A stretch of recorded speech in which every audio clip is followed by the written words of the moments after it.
अहाँ सब सुन रहल छी अमजद म्यूजिक की शानदार प्रस्तुति। डीजे मनीष रक्सौल।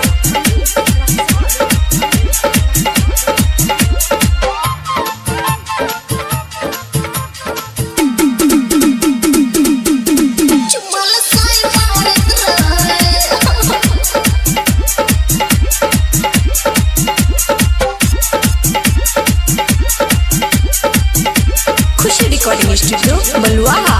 ससुरा से नहीं हर तू कहिया तू आइला केला के देला या केला के लेला केला के वकर संभालत रहे हे गई रे छोरा बाजारत रहे जुमल साई मारत रहे रे छोरा बाजारत रहे जुमल साई मारत रहे।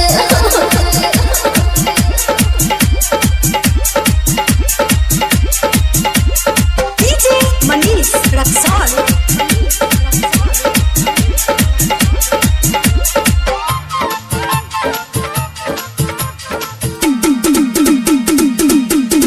जुमल साई मारत रहे।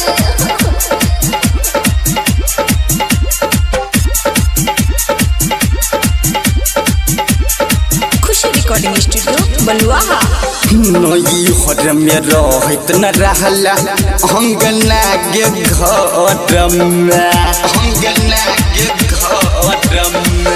केना के बितई लगे छौरी इतना दिन कहबर में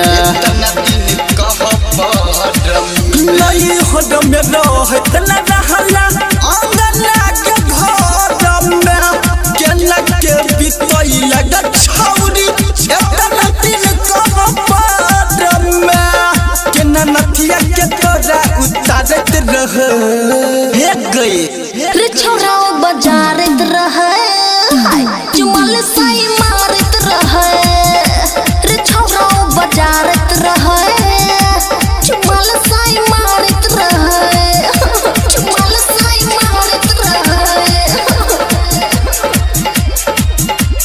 डीजे मनीष रक्सौल।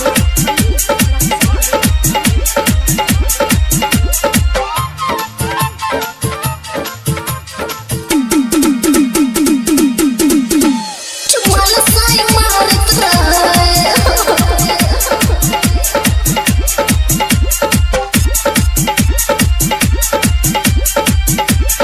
खुशी रिकॉर्डिंग स्टूडियो बलुआ। राइटर जितेंद्र पूछो सेठ दीवाना गे ओकरा में कौन कमी जरही झुमल कैला माना गे